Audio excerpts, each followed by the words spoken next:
another one tii cadde another one tii cadde another one tii cadde barbarkay ka baxdaa waa bakeela khaleen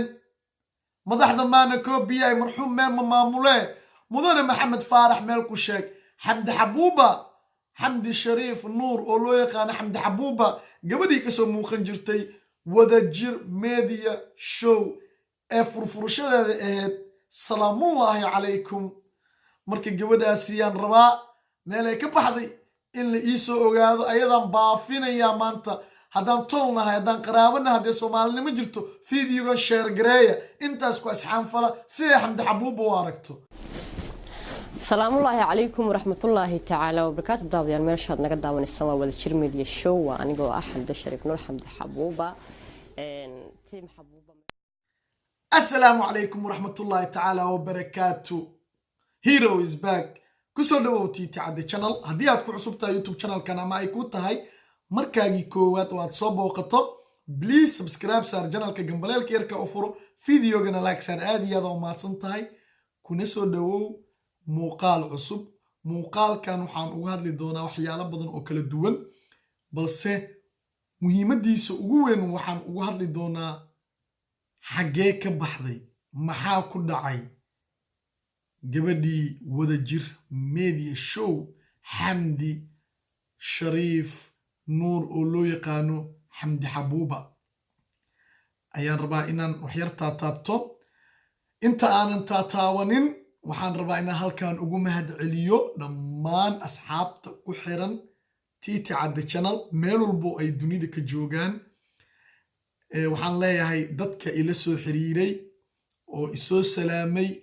ii sheegay inay taageera yihiin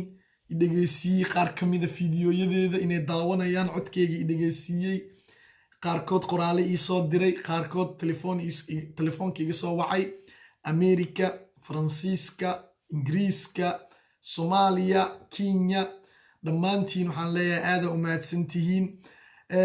waxaa i qiiro geliyey dhowr qofood oo hablo u badan oo hablahaasna intoodii badan yihiin maamooyin caruur leh iina sheegay inay ii yihiin fan inay ka heleen mar walbo sida wanaagga leh sida quruxda badan iyo sida ad adeega leh iyo sida runka hadalka leh ee aan mar walbo codkeyga ugu baahiyo channelkeyga tiiti cadde ayay aad ugu heleen way igu ammaaneen waxaynay dhaheen waxaa jiray dhaheen janalo badan oo niyad sami wanaag iyo kalgacal kuu muujinaya markii ay fadhiyaan janalkooda balse markii aad damacdo inaad salaanto ama aad xiriir la sameyso aanan kuu saamixaynin ayna kuu ogolaanaynin inay kula hadlaan marka waxay dhaheen waxaad tahay qof qalbi wanaagsan qof wax la siista lahayn qof hanka iyo himilada uu higsanayana ay igu duceeyeen inuu ilaahay i gaarsiiyo wixii ii dhimanna ii fududeeyo waxaynay dhaheen waan ku garab taagannahay mar walbo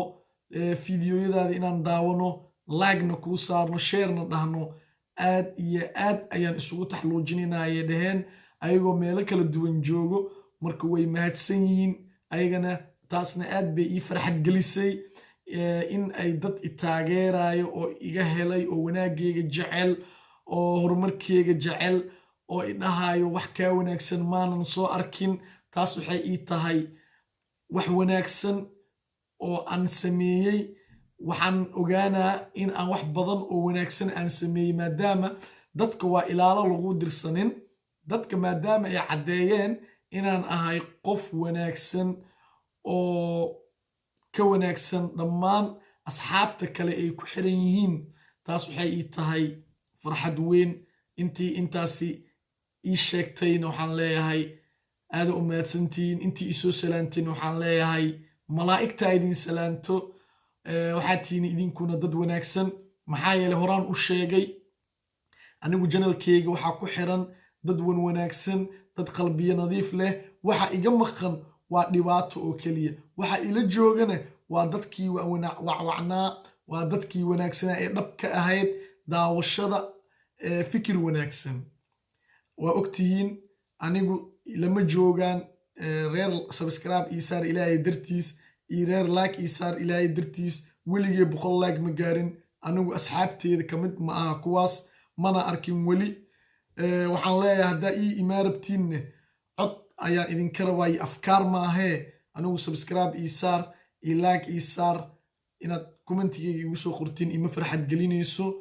waxaa iga fiican idinkoo iska maqnaada sababtoo anigu waxaan u baahanahay dad i dhiirigelinaya dad afkaar leh dad hami leh dad wax sheegaya dad wax dhaliilaya dad wax ammaanaya ani dadkaasaa u baahanahay dad codkar ah ani uma baani weligeed 10 laag ma gaarin asxaabta tiita cadalaak ii saara dadkaas waxaan leeyahay meeshiina iga jooga janalka walaa iga badan anigu waxaa ila joogo dad wanaagsan oo aan jeclahay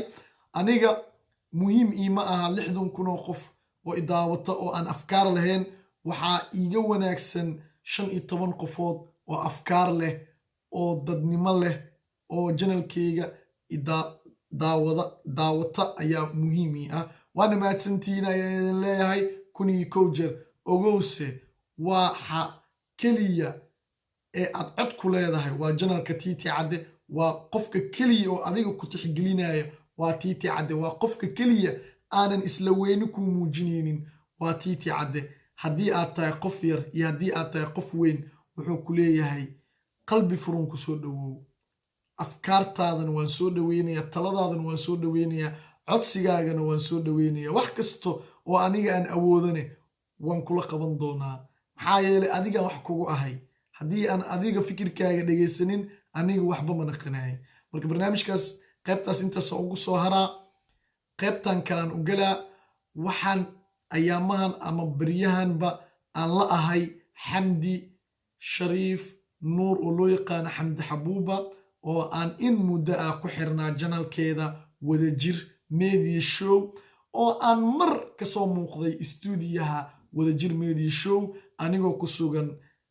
gurigeyga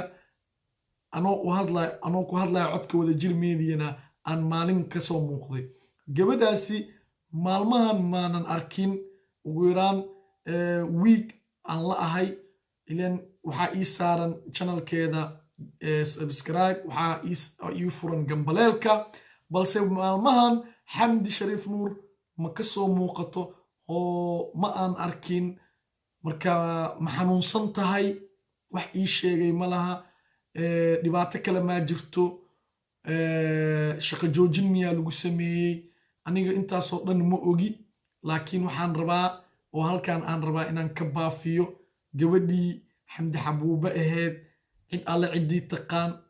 cid alle ciddii meel ku og inay igu soo hagaajiyaan janalkeyga tiiti cadde ee u sheegaan inaan anigu baafinayey hala yidhaahdo tiiti cadde wac oo la hadal oo wixii jiro u sheeg haddii ay meel ku xiran tahayna hala ii soo sheego haddii ay nooshahayna hala ii soo sheego ilan geeri ma qarsoontee ilan hadda ka hor xamar maraan joogi jiray anoo yar waxaa maqli jiray madaxda maana koobiyaay marxuum meel ma maamulee maxamed faarax meel ku sheeg aan maqli jiray marka hadda xabuuboo nool xabuuboo xor ah xabuuboo aanan dhibaato qabin ilaa ay intaasi kama maqnaanayso sababtoo aroosay gashayna mi dhihi kari sababtoo aroosna waa wax muuqdo geeri iyo aroos waa labada soomaali aan dhexdooda ku qarsoomin marka xabuuba oo aan aad ugu xiisay oo aan ayaantan taway hadalkeeda waxaan ku jeclahay gabadhaas salaamullaahi calaykum kusoo dhawaada wadajir media show waa aniga oo xamdi shariif nuur oo loo yaqaano xamdi xabuuba iyo maxay tiri hadal muran ii keeni kara aamusnaan baan ka doorbiday hadal muran igelin kara aamusnaan baan ka doorbiday marka maadaama aan ahay youtubeleydana waa in aan dhibkooda u damqada ama dhibkooda ka warqaba haddii dhib heestato ama xaalad ay ka cakiran tahay ha ila soo xiriirto haddii si wax ka yihiin ha ila soo xiriirto haddii ay caadi ku maqan tahayna oo xaalado kala jiraan wax kasta oo gabadhaas haysta waxaan jeclaan lahaa inaan codkeeda ku dhagaysto hadday dhib qabto iyo hadday dheef qabto please xamdi xabuuba haddii uu adiguna janalkan uu subscribe ku yahay oo aad daawato fideogeyga ila soo xiriir wixii jirana ii sheeg haddii dhibaato ku haysato inta aan ka qaban karo inaan ka qabto ayaan rajayn doonaa haddii aad caawinaad u baahan tahayna inaan ku caawiyo ayaan rajeyn doonaa maxaa yeelay waxaad tahay gabar talent leh gabar horumar wanaagsan gabar edeb leh haddii naag youtube soo fariisato noqol ay dhihi lahaa xamdi xabuub baan naqan lahaa marka qof aan ku daydaa tahay qof waxaad tahay wanaagga weliba dhankiisa aan ugu daydo gabar mar walba dhowrsan gabar mar walba is ilaalisa gabar mar walba diyaarsan ayaa tahay marka waxaan ku leeyahay xamdi xabuuba I miss you waa kuu xiisay xiisitaankii jaceylkana ma aha asxaabta waxaa laga yaaba waxyaalo badan aa iska fafasiraysiin xamdi xabuub waa walaashay waxaan ku xirnaa janalkeeda gambaleelkaa ii furnaa waa la ahay xaqiiqda qofka haddii aad wanaagiisa jeceshaa oo aad mar walba ku xiran tahay oo aad weysid uuna yahay qof bulshaawi ah waa inaad sidaa ku heli lahayd raadisaa marka xabuuba waa gabadhii aan mar walba daawan jiray ee hadallada ay ku furfurinaysay keliya aan aadka u jeclaa salaamullaahi calaykum marka gabadhaas waa gabar talenti leh waa gabar wanaagsan waxaan leeyahay haddii xanuunsan tahay allah caafiyo haddii ay xiran tahayna waxay ku xiran tahay hala iisoo sheego anigaa la xiriiri doono madaxda dowladda ugu sareysa si gabadhaasi ay xoriyaddeeda dib ugu hesho haddii xaalado kale jiraan halila soo socodsiiyo wixii gabadhaasi haysta aan wax ka qaban karo anigaa ka qabanaya laakiin waa in asbaabta iyo sababta ay xamdi xabuuba ugu maqan tahay janalkeeda wadajir media show waa in ay soo cadeysaa alla wixii jirana waa inay aniga igula soo sintaa anigaa nabad dooninaya anigaa haddii dhib haysta dhibka ka bixinaya anigaa haddii caawin u baahan tahay caawinaya hadday xiran tahayna anigaa soo deynaye hala ii soo sheego in xamdi xabuuba dhibaato haysato iyo inay dheef qabto iyo sababta ay ku maqan tahay xamdi xabuuba intaas ayaa idinkaga fadhiyaa sheer gareeya fideogan aad waxaan idinkaga codsanaynaa fideogan sheer gareysaan si aan xamdi xabuuba ii daawato oo ay ii soo raadiso oo arrinteeda aan u arko iyo dhib iyo dheef waxay qabta aan ilaan lama degdego xamdi xabuuba kama hordhacay xamdi xabuuba waxaa la rabaa in haddee dheef qabta iyo haddee dhib qabtaba ama haddee xanuunsan tahay haddee xiran tahayba si aan u ogaado ila soo xiriirsiiya fideogan gaarsiiya xamdi xabuuba aada umahadsantiin video intaan kusoo gabagabeena haddii aad ka heshid iyo haddii aad ka helinba ma aha fideogan sheer dheh sababtoo xamdi xabuubbaan raadinooyaa sheer dheh fideogan sheerta ku camaamad tan iyo kulantideena dambena waxaa idin leeyahay haddii aad soo booqatid channelkana subscribe-ka hala garab marin see you long goodbye